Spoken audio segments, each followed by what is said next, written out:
mdmojnubhoot.com আপনাদের সবাইকে স্বাগতম। আপনারা শুনছেন ভূতপ্রেম। প্রতি বৃহস্পতিবার রাত 12:59 মতো আবারও ফিরে আসলাম আমি মজনু নতুন একটি ভূতের এপিসোড নিয়ে। আশা করি আপনারা সবাই ভালো আছেন, ভালোর সঙ্গে আছেন। তো কথা না বাড়িয়ে সরাসরি ঘটনাতে চলে যাই। ঘটনাটা পাঠিয়েছেন রংপুর জেলা থেকে নয়ন। আসসালামু আলাইকুম মজনু ভাই, আশা করি আপনি ভালো আছেন, ভালোর সঙ্গে আছেন। ঘটনাটি আমার সঙ্গে ঘটে যাওয়া একটি ঘটনা, সেটা 2017 সালের দিকে। তো আমি চাকরি করি লাস্ট হয় একটি ঘরে, আমার ডিউটি পড়ে রাত্রেবেলা করে। তো নাইট ডিউটি পড়ে আমার।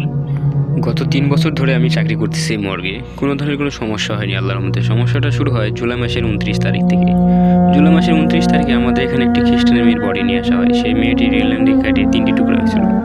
তার কোমর থেকে এক টুকরা হয়েছিল, তার কোমর আর গলা পর্যন্ত একটি টুকরা, তার মাথায় একটি টুকরা। তো সেই মেয়েটির বডি নিয়ে এসে আমাদের এখানে পোস্টমর্টম করা হয়।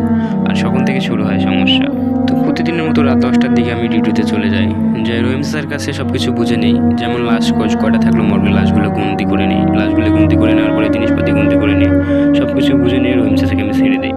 তো রহিম স্যারকে ছেড়ে দেওয়ার 1 ঘন্টা পরে আমাদের হসপিটালের সামনে একটি চায়ের দোকান আছে। সেই চায়ের দোকানে যে আমি চা খাই, খাওয়ার পরে আধা ঘন্টার মতো সেখানে আমি সময় ব্যয় করি। ব্যয় করার পরে আমি আবার মর্গে চলে আসি। মর্গে এসে লাইট টাইট মারি, লাশটা চেক করি। করার পরে দেখি যে একটি লাশ শর্ট। একটি শর্ট ব্যাপার কি, আমি খুব অবাক হয়ে গেলাম। তো অবাক হয়ে আমি লাশটি চারিদিকে খুঁজতে লাগলাম এবং হসপিটালের প্রতিটি স্টপকে আমি যে বললাম যে আপনারা কি এখান থেকে লাশ সরাইছেন বা লাশ নিয়েছেন বা লাশ নিয়ে গেছে নাকি। তো সবাই না উত্তর দিচ্ছে, যে কেউ জানে না, কোনো ধরনের কোনো লাশ বার করা হয়নি। আর সবথেকে অবাক করার বিষয় হলো যে মর্গের চাবি তো আমি নিয়ে গিয়েছিলাম, মর্গের গেট তালা দিয়ে মর্গের চাবি নিয়ে গিয়েছিলাম। আর একটা চাবি আছে শুধু রহিম চাচার কাছে। আমার তো লাশ খোঁজার টেনশন এটা খেয়ালই ছিল না। আসলে লাশগুলোকে আমি ঠিক মতো গুনে নিয়েছিলাম না আসলে কোনো একটা ভুল করছি। তো এরকম চিন্তা আসার পরে আমি রহিম স্যারকে ফোন দিই। রহিম স্যারকে ফোন দিয়ে বলে বিষয়টা খুলে। তো রহিম স্যার সকলে চলে আসে। তো রহিম স্যার আসার পরে রহিম স্যারকে আমি মর্গের ভিতরে নিয়ে যাই। গেট খুলে মর্গের ভিতরে নিয়ে যেয়ে রহিম স্যারকে দেখাই যে সেই 6 নম্বর বেডের লাশটি নাই। সেটা ছিল একটা যুবকের লাশ। হ্যাঁ, 24-25 বছর বয়স যুবকের লাশ। তো সেই 6 নম্বর বেডে সেই যুবকের লাশটি নাই। আর আমরা যখনই তার কাপড়টা ছিল ওখানে, কাপড়টা আমি উঠায় দেখি যে সেই 3 নম্বর বেডের যে মেয়েটা রেল লাইনে কাটে মারা গেছে, খ্রিস্টান মেয়েটা, তার মাথাটা দেখি আমাদের এই 6 নম্বর বেডের মধ্যে। আসলে তার বডি সব কিছু ওখানে পড়ে আছে, আর তার এই 3 নম্বর বেডের এই মেয়ের মাথাটা এখানে, আর 6 নম্বর বেডের এই লাশটি নাই। বিষয়টা কীরকম এরকম একটা। তারপরে রহিম হসপিটালের যে স্টপের যে হেড শামীম ভাইকে কল করে। শামীম ভাইকে কল করে বিষয়গুলো খুলে বলে। হাজার হলে সে হসপিটালের স্টপের হেড, তাকে তো বিষয়টা জানাতেই হয়। তো শামীম ভাইকে বলার পরে শামীম ভাই খুব রেগে যায়। বলে যে আমি কিচ্ছু জানি না, আমি তোমাকে দেখে যেখানে বুঝাই দিয়ে আসছি সেখানে বুঝাই নিব। লাশ কোথায় আছে আমি জানি না, তোমরা খুঁজে বার করো, কী করে বার করো। কালকে এই লাশের গার্জিয়ান আসে লাশটাকে নিয়ে যাবে। তো এই কথা বলে শামীম ভাই কলটা কেটে দেয়। কলটা কাটিয়ে দেওয়ার ঠিক সঙ্গে সঙ্গে এই ছাদের উপর থেকে, আমাদের হসপিটালের যে ছাদ, সেই ছাদের উপর থেকে জোরে চিল্লানোর আওয়াজ আসলো। একজন মহিলা চিল্লে উঠলো, এমন মাঝে যেন সে ভয়ঙ্কর কিছু দেখে ফেলছে। তো আমরা সেই চিল্লানের আওয়াজ পেয়ে আমরা 2 তলাতে যাই। যাওয়ার পরে 2 তলার ছাদে যাই। যাওয়ার পরে দেখি যে সেই লাশটা পানির যে ট্যাঙ্কি আছে 2 তলাতে, ছাদের উপরে যে পানির ট্যাঙ্কির সাইডে এমন মাঝে লাশটা আছে যে যেন সে নিজে যে ওখানে বসছে অথবা কেউ তাকে বসে রাখছে। আর সেই লাশটা আমরা বিভিন্ন জায়গায় দেখি, তাকে মনে হচ্ছে কেউ কিছুতে আঘাত করছে, যেমন নখ দিয়ে হাসড়াইছে, খামচাইছে। এমনটা ছিল না। লাশটা খুদ ছাড়া ছিল, সেটা গাড়িতে অ্যাক্সিডেন্ট ছিল কিন্তু খুদ ছাড়া ছিল এমন ছিল না। খামছে তার জায়গায় মাংস তুলে ফেলছে এরকম ছিল না। লাশটা নিখুঁত ছিল। তো যাই হোক, আমরা এটা দেখে খুব অবাক হয়ে যাই যে তাকে হাজরালোকে, খামসালোকে, তার জায়গায় মাংস ছিঁড়ে পড়ে আছে গালের বিভিন্ন জায়গায়। আর সবথেকে অবাক করার বিষয় যে তার গোপন অঙ্গটা ছিঁড়ে আরেক সাইডে ফেলে দিয়ে রাখা হয়েছে। তো তারপরে আমরা 2টা নার্সকে ডাক দিই। ডাকার পরে লাশটা ওখান থেকে নিয়ে যেয়ে তার বেডে তাকে রাখি।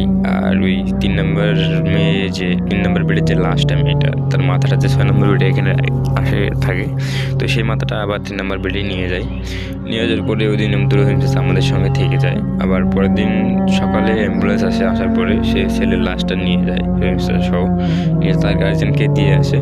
তো পরের দিন আবার আমি সেরকম প্রতিদিনের মতো রাত্রেবেলা ডিউটিতে আসি। তো আসার পরে রহিম চাচার কাছে আমি আবার প্রতিদিনের মতো সব কিছু বুঝাই নেই।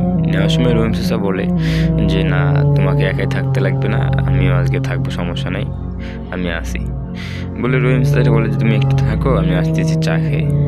রহিম চাচা চা খেতে যায়।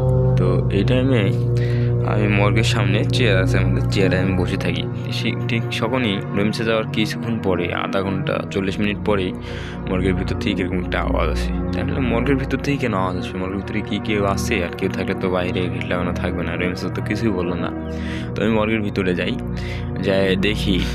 দেখি যে সেই খ্রিস্টান মেয়ে যে লাশটি, সে মেয়েটি আর একটা আমাদের 2 নম্বর বেডে যে লাশ রাখা আছে যুবকের, সেটাও প্রায় 17-18 বছর একটি যুবকের লাশ হবে, সেই লাশটাকে ছিঁড়ে সে খাচ্ছে। তো তার আমি এরকম দৃশ্য দেখে আমি তো জোরে চিল্লান দিয়ে অজ্ঞান হয়ে পড়ে যাই। তো আমার কিছুক্ষণ পরে জ্ঞান ফিরে। তো জ্ঞান ফিরলে আমি দেখি যে আমি বেডে শুয়ে আছি আর রহিম চাচা আমার পাশে বসে আছে। তো রহিম চাচা আমাকে জিজ্ঞাসা করলো যে কী হয়েছিল। তো আমি রহিম চাচাকে বিষয়টা খুলে বলি যে আপনি চা খাওয়া যাওয়ার পরে যে আমি রুমে ঢুকে আওয়াজ পাওয়ার কারণে রুমে ঢোকার পরে দেখি যে সেই খ্রিস্টানের মেয়েটি আমাদের 2 নম্বর বেডে যে লাশটা আছে, লাশটাকে ছিঁড়ে খাচ্ছে। তো রহিম চাচা, অনেকে বিশ্বাস না করলে রহিম চাচা বিষয়টা সন্দেহজনক রহিম চাচাকে মনে হয়। রহিম চাচা তারপরে বলে আচ্ছা ঠিক আছে, সমস্যা নাই, তো আমি দেখতেছি। তো ওই দিন আমি আর ডিউটি করি না, আমি হসপিটালের বেডেই শুয়ে থাকি আমার খুব খারাপ লাগার কারণে। তো রহিম চাচা একাই ডিউটি করে। আর পরের দিন আমি আর ডিউটিতে আসি না, রহিম চাচা ডিউটিতে আসে। কিন্তু তারপরের দিন আমি শুনতে পাই যে রহিম চাচা নাকি মারা গেছে। রহিম চাচার লাশটি সেই আমাদের যে 2 তলায় পানির ট্যাঙ্কির যে লাশটা পাওয়া গেছে, ওখানে রহিম চাচার লাশটি ছিল। এবং রহিম চাচার লাশটি বিক্ষত হয়েছিল, মনে হচ্ছে তাকে কেউ অনেক ধারালো জিনিস দিয়ে আঘাত করছে জায়গায় জায়গায়। তো আমি খবরটা শোনার সঙ্গে সঙ্গে রহিম চাচার বাসায় চলে যাই, যে তার বাসায় নাকি লাশটা নিয়ে গেছে। তো তার বাসায় যায় দেখি যে তাকে গোসল টোসল করা শেষ, এর মধ্যে তারা জানাজার করতে নিয়ে যাবে। তো রহিম চাচা জানাজার শেষ করে আমরা মাটি দিই, দেওয়ার পরে আমি বাসার দিকে আসি। ঠিক ওই টাইমে যে আমাদের হসপিটালের হেড শামীম ভাই আমাকে ফোন করার পরে আমি হসপিটালে যাই। তারা আমাকে জিজ্ঞাসা করে কী ব্যাপার, তুমি কি ডিউটি করবো না? তো আমি বলেছি না, আমার দ্বারা এই ডিউটিটা করা সম্ভব না, আমার দ্বারা এই চাকরি করা সম্ভব না বলে আমি চলে আসি।